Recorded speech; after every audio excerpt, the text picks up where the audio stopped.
Bino mwana bine bitu binyiza na bunyiza mwana. Kati mwana wange alibira batya.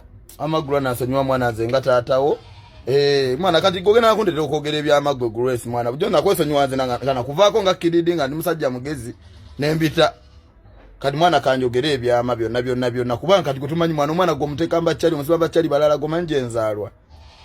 Omanje enva.